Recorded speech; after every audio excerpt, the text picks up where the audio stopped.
হবিগঞ্জের মাধবপুরে বাস ও পিকআপ ভ্যানের সংঘর্ষে ৪ জন নিহত হয়েছেন। সকালে ঢাকা সিলেট মহাসড়কে উপজেলার আন্দিউরা এলাকায় এ দুর্ঘটনা ঘটে।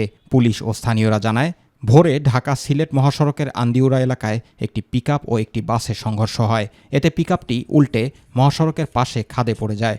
সকাল ৯টার দিকে স্থানীয়রা খাদে একটি পিকআপ উল্টে পড়ে থাকতে দেখে মাধবপুর থানা ও ফায়ার সার্ভিসে খবর দেয়।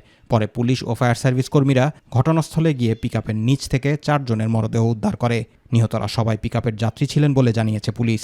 আমরা রেখার দিয়ে গাড়িটা তোলার পরে দেখা যাচ্ছে যে এখানে পিকআপ গাড়ির কেবিনের ভিতরে ৪ জনের লাশ পাওয়া গেছে। এখানে ফায়ার সার্ভিস গিয়ে ওই লাশগুলো উদ্ধার করছে। এখন এটা আমরা এগুলো উপজেলা স্বাস্থ্য কমপ্লেক্সে পাঠিয়েছি লাশগুলো। এখান থেকে আমরা পরবর্তীতে তাদের আত্মীয় স্বজনের কাছে হস্তান্তর করব। পরবর্তীতে আমরা তদন্ত সাপেক্ষে আইনগত ব্যবস্থা গ্রহণ করব। ঢাকা চট্টগ্রাম মহাসড়কের ফেনীর রামপুর এলাকায় বাস, অ্যাম্বুলেন্স ও মোটরসাইকেলের ত্রিমুখী সংঘর্ষে ৩ জন নিহত হয়েছে। গুরুতর আহত হয়েছে আরও ৫ জন। ভোর ৪টার দিকে এ ঘটনা ঘটে। মহিপাল হাইওয়ে থানা পুলিশের ইনচার্জ আসাদুল ইসলাম জানান, ঢাকা চট্টগ্রাম মহাসড়কের ফেনী রামপুর এলাকায় চট্টগ্রাম অভিমুখী একটি লেনের কাজ চলছিল। এ সময় একটি অ্যাম্বুলেন্স ধীর গতিতে পার হচ্ছিল। একটি বাস অ্যাম্বুলেন্সটিকে পেছন থেকে ধাক্কা দেয়। কিছুক্ষণ পর বেপরোয়া গতিতে আসা একটি পরিবহনের বাস জটলার মধ্যে ধাক্কা দেয়। এতে বাস, অ্যাম্বুলেন্স ও মোটরসাইকেলের সংঘর্ষ হয়।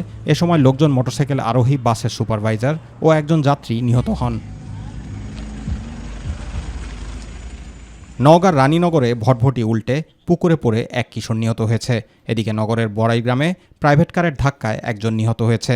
অপরদিকে বান্দরবানের পর্যটকবাহী একটি বাস নিয়ন্ত্রণ হারিয়ে পাহাড়ি গভীর খাদে পড়ে অন্তত ৩০ জন যাত্রী আহত হয়েছেন। পুলিশ ও প্রত্যক্ষদর্শীরা জানান, ৪০ জন যাত্রী নিয়ে একটি বাস ঢাকা থেকে বান্দরবানে আসছিল।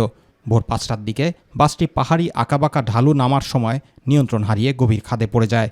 এতে ভেতরে থাকা অধিকাংশ যাত্রীরা গুরুতর আহত হয়। খবর পেয়ে স্থানীয় লোকজন ও আইনশৃঙ্খলা বাহিনীর সদস্যরা আহতদের দ্রুত উদ্ধার করে বান্দরবান সদর হাসপাতালে নিয়ে যায়। সেখানে প্রাথমিক চিকিৎসা শেষে উন্নত চিকিৎসার জন্য চট্টগ্রাম মেডিকেল কলেজে পাঠানো হয়।